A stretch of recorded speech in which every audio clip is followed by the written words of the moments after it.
आज के हमारे वीडियो का टॉपिक है भारतवर्ष और साथ ही हम जानेंगे कि अखंड भारत को किस तरह लूटा गया और आज वे क्या से क्या बन गया। तो चलिए शुरू करते हैं।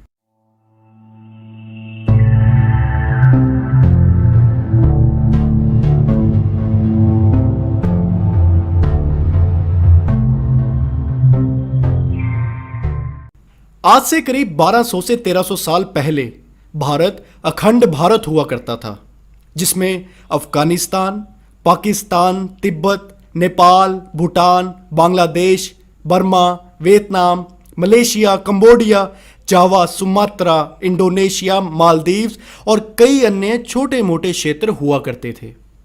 हालांकि सभी क्षेत्रों के राजा अलग अलग हुआ करते थे, लेकिन वे अखंड भारत का ही हिस्सा हुआ करता था। आज के वीडियो में हम यही जानेंगे कि यह अखंड भारत कैसे टूटा, क्यों टूटा और किसने तोड़ा। जरा इस फोटो को ध्यान से देखो। इनमें दिखाए गए सारे देश उस वक्त अखंड भारत का हिस्सा हुआ करते थे। लगभग 16 से 17 देश इसमें शामिल थे।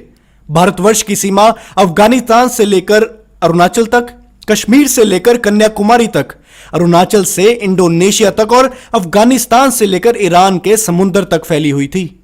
लेकिन समय और संघर्ष के चलते भारतवर्ष आज सिर्फ इंडिया तक ही सीमित रह गया है। आज से करीब 2500 साल पहले भारतवर्ष के पश्चिम भाग पर, मतलब यहां ईरानी वंशज हकामनी शासक ने कब्जा किया था। उसके बाद ससामियन के शासन आया और इस तरह हकामनी शासक ने भारत पर सबसे पहला आक्रमण किया। ऐसे छोटे बड़े आक्रमण भारतवर्ष पर होते रहे, परंतु भारतवर्ष पर सबसे पहला आक्रमण सिकंदर ने किया। सिकंदर और पोरस के बीच जो लड़ाई हुई उसमें पोरस की जीत हुई। यहां पर अलग अलग मतभेद हैं। जहां कुछ लोग कहते हैं लड़ाई हुई थी और पोरस की सेना जीत गई, वहीं कुछ लोग कहते हैं कि पोरस की विशाल सेना देखकर सिकंदर बिना लड़े ही वापस चला गया था। आज से करीब 2300 साल पहले प्राचीन भारत के 16 महाजनपद थे, जिनमें से एक जनपद था मगध, जिसका राज था धनानंद। चंद्रगुप्त मौर्य के धनानंद से युद्ध हुआ, जहां चंद्रगुप्त मौर्य ने धनानंद के शासन को उखाड़ फेंका था और मौर्य वंशज की स्थापना की। चंद्रगुप्त की शासन में भारत ने सभी क्षेत्रों में प्रगति पाई। चंद्रगुप्त के जाने के बाद उसके बेटे बिंदुसार ने शासन अपने हाथ में लिया और उसके बाद उसके 2 बेटों में युद्ध हुआ और उसके एक बेटे को राजगद्दी मिली, जिसका नाम था अशोक, जिसे बाद में सम्राट अशोक के नाम से भी जानने लगे। ओडिशा की राजधानी भुवनेश्वर से 5 किलोमीटर दूर कलिंग युद्ध हुआ था। इस युद्ध में हुए नरसंहार को देखकर राजा अशोक का अंतरात्मा को घात लगा। उन्होंने प्रायश्चित हेतु बौद्ध धर्म को स्वीकार किया और वे भिक्षुक बन गए। इसके बाद 3 राजवंश का उदय हुआ, नागशक्ति, वकातक और गुप्ता एम्पायर। गुप्ताओं के राजाओं ने अच्छे से शासन किया और भारतवर्ष को आक्रमणों से बचाया भी। यही वो स्वर्ण काल था जिसमें प्राचीन भारत को सोने की चिड़िया कहा जाता था, जिसकी शुरुआत चंद्रगुप्त मौर्य ने की थी। मौर्य एम्पायर के आखिरी राजा हर्षवर्धन की मृत्यु के बाद पर्शियन और यूनानियों को पता चल गया कि भारतीय जनपद बहुत ही अमीर जनपद है और व्यापार के लिए कई पारसियों और यूनानियों ने भारत में अपने अड्डे बना लिए। दूसरी ओर अरबियों में भी समुद्री तट पर अपना व्यापार बढ़ाकर अपनी संख्या बढ़ा ली थी। आज का अफगानिस्तान भारतवर्ष का हिस्सा था और ये बौद्ध राष्ट्र बन गए थे। यही हाल भारत के पूर्वी छोर पर हुआ। तिब्बत, शाम देश यानी आज का थाईलैंड, इंडोनेशिया और मलेशिया, ब्रह्म देश यानी बर्मा, ये भाग बौद्ध वर्चस्व वाला बनने लगा, जो अहिंसा का पालन करते थे। और इसी अहिंसा और शांत लोकतंत्र के फायदे उठाकर खलीफियों ने आक्रमण कर दिया। 7वीं सदी के बाद यहां पर अरबी और तुर्की के लोगों ने आक्रमण करना शुरू किया। कुछ इतिहासकारों के अनुसार 870 में अरब सेनापति याकूब अलीस ने अफगानिस्तान को अपने अधिकार में ले लिया। इस तरह अफगानिस्तान अखंड भारत से अलग हुआ। अरबियों के बाद तुर्कियों ने भारत पर हमला किया। तुर्क सम्राट मोहम्मद गजनी ने भारत के ऊपर आक्रमण करना शुरू किया। उसने भारतीय जनपद पर करीब 17 बार आक्रमण किया इन सब आक्रमण की वजह से भारत के राजवंश दुर्लभ हो गए और विदेशी आक्रमणकारियों के लिए भारत का द्वार हमेशा के लिए खुल गया। मोहम्मद बिन कासिम, उसके बाद मोहम्मद गजनी और उसके बाद मोहम्मद गोरी, इन्होंने भारत पर आक्रमण करके कत्लेआम किया। मोहम्मद गोरी अफगान योद्धा था। गोरी ने मुल्तान, गुजरात, पंजाब, पेशावर पर आक्रमण करके इन्हें अपने कब्जे में ले लिया।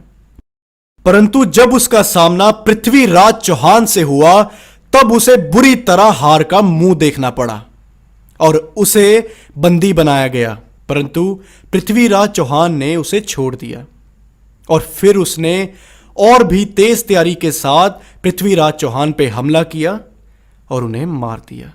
बाद में घोरी ने गुलाम वंश का राज्य स्थापन किया और अपने राज्य निकल गया।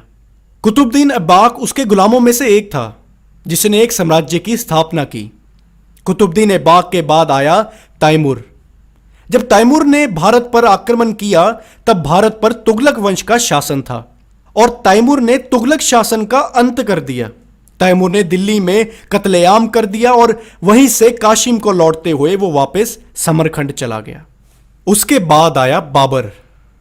बाबर के टाइम में ही मुगल वंश की स्थापना हुई और भारत मुगलों के अधीन हो गया। बाबर ने उत्तर भारत में कई लूटें की। बाबर का सबसे बड़ा टकराव मेवाड़ के राणा सांगा के साथ था, जिसका वर्णन बाबर ने अपनी किताब बाबरी नामा में किया था। बाबर के जाने के बाद उसका बेटा हुमायूं दिल्ली की गद्दी पर बैठा। उसके बाद उसका बेटा अकबर गद्दी पर आया। अकबर के बाद उसका बेटा जहांगीर और उसके बाद जहांगीर का बेटा शाहजहां गद्दी पर आया, जिसने ताजमहल बनवाया था। और शाहजहां के बाद उसके बेटे औरंगजेब ने मुगल सल्तनत अपने हाथ में ली। यहां तक भारत एक जनपद था, लेकिन 17वीं शताब्दी के बाद भारत अलग अलग देश में बंटना शुरू हुआ।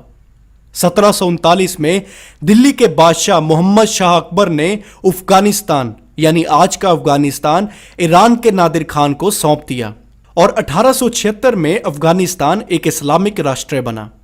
इतना सब लूटने के बाद भी हमारे पास और बहुत कुछ था जिसे लूटने अंग्रेज आए। अंग्रेज सोची समझी रणनीति से पहले व्यापार करने भारत आए।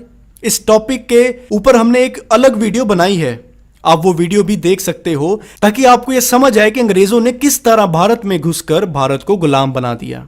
उस वीडियो का लिंक डिस्क्रिप्शन में है। चलिए आगे बढ़ते हैं। अंग्रेजों ने 1618 से लेकर 1750 तक भारत के अधिकतर राजवाड़ों को चाल चपट से अपने कब्जे में ले लिया था। अंग्रेजों ने धीरे धीरे अपने पैर भारत में फैलाने शुरू किए और अपना भारत में ईस्ट इंडिया कंपनी का झंडा लहरा दिया।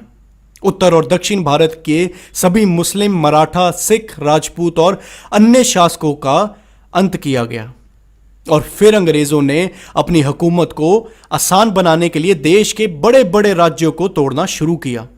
जहां कुछ राज्यों के 2 भाग किए गए तो कुछ राज्यों को अलग ही देश बना दिया। जैसे 1904 में नेपाल को एक अलग देश बना दिया गया, 1906 में भूटान को स्वतंत्र देश बना दिया, 1914 में तिब्बत को भारत से अलग कर दिया और 1937 में बर्मा को अलग किया। उसके बाद इंडोनेशिया डच लोगों से आज़ाद हुआ और मलेशिया भी अलग देश बन गया। वहीं दूसरे महायुद्ध के बाद कंबोडिया भी फ्रांस से आज़ाद हुआ और जो भारत जनपद बचा था उसको भी अंग्रेजों ने 565 टुकड़ों में बांटने का फैसला किया था, वो भी धर्म के नाम पर, ताकि ये छोटे छोटे देश आपस में ही लड़ते रहे। और साल 1947 में भारत का विभाजन किया गया, जिसमें भारत और पाकिस्तान आज़ाद हुए। अंग्रेजों की नीति अनुसार भारत और पाकिस्तान आज भी एक दूसरे से लड़ते हैं और इसी तरह से हमारे भारत को टुकड़ों में बांट दिया गया। तो ये था हमारे भारतवर्ष का इतिहास, जिसे हमने बहुत ही कम शब्दों में आपको बताने की कोशिश की है कि हम क्या थे और क्या हो गए हैं। तो दोस्तों, आज आपने देखा और सुना अखंड भारत के बारे में। मैं उम्मीद करता हूं आपको इस वीडियो से काफी कुछ सीखने को मिला होगा। तो चलिए, हमारी इस मेहनत के लिए एक लाइक, शेयर और कमेंट तो बनता ही है। साथ ही सब्सक्राइब जरूर करना ताकि इसी तरह की और जानकारी आपको मिल सके और फर्दर नोटिफिकेशन के लिए बेल आइकन दबाना ना भूलें। जय हिंद, जय भारत। आज के हमारे वीडियो का टॉपिक है भारतवर्ष और साथ ही हम जानेंगे कि अखंड भारत को किस तरह लूटा गया और आज वे क्या से क्या बन गया। तो चलिए शुरू करते हैं।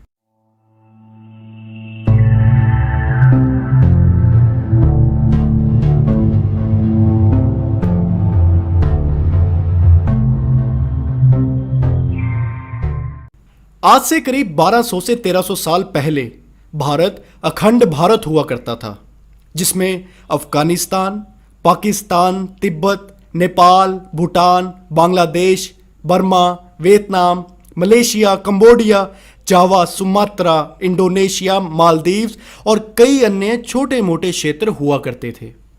हालांकि सभी क्षेत्रों के राजा अलग अलग हुआ करते थे, लेकिन वे अखंड भारत का ही हिस्सा हुआ करता था।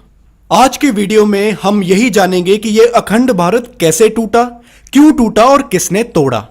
जरा इस फोटो को ध्यान से देखो। इनमें दिखाए गए सारे देश उस वक्त अखंड भारत का हिस्सा हुआ करते थे।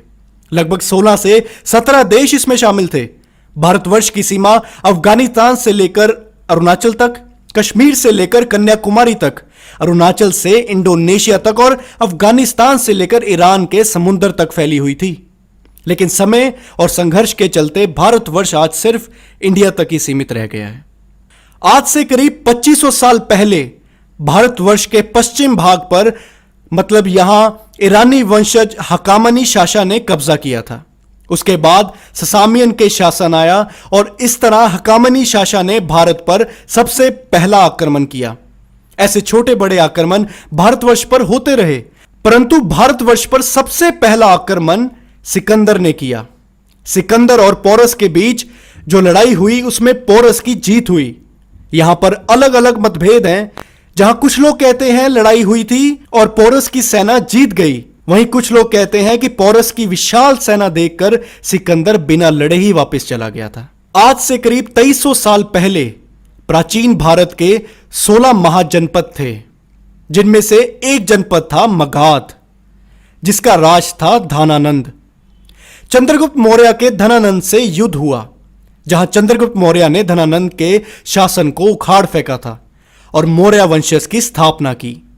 चंद्रगुप्त की शासन में भारत ने सभी क्षेत्रों में प्रगति पाई।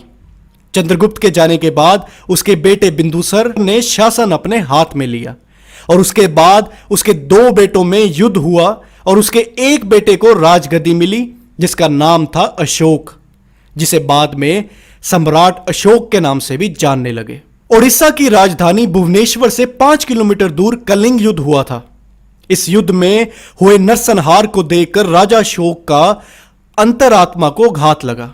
उन्होंने प्रायश्चित हेतु बौद्ध धर्म को स्वीकार किया और वे भिक्षुक बन गए। इसके बाद 3 राजवंश का उदय हुआ, नागशक्ति, वकातक और गुप्ता एम्पायर। गुप्ताओं के राजाओं ने अच्छे से शासन किया और भारतवर्ष को आक्रमणों से बचाया भी। यही वो स्वर्ण काल था जिसमें प्राचीन भारत को सोने की चिड़िया कहा जाता था, जिसकी शुरुआत चंद्रगुप्त मौर्य ने की थी। मौर्य एम्पायर के आखिरी राजा हर्षवर्धन की मृत्यु के बाद पर्शियन और यूनानियों को पता चल गया कि भारतीय जनपद बहुत ही अमीर जनपद है और व्यापार के लिए कई पारसियों और यूनानियों ने भारत में अपने अड्डे बना लिए। दूसरी ओर अरबियों में भी समुद्री तट पर अपना व्यापार बढ़ाकर अपनी संख्या बढ़ा ली थी। आज का अफगानिस्तान भारतवर्ष का हिस्सा था और ये बौद्ध राष्ट्र बन गए थे। यही हाल भारत के पूर्वी छोर पर हुआ। तिब्बत, शाम देश यानी आज का थाईलैंड, इंडोनेशिया और मलेशिया, ब्रह्म देश यानी बर्मा, ये भाग बौद्ध वर्चस्व वाला बनने लगा, जो अहिंसा का पालन करते थे और इसी अहिंसा और शांत लोकतंत्र के फायदे उठाकर खलीफियों ने आक्रमण कर दिया।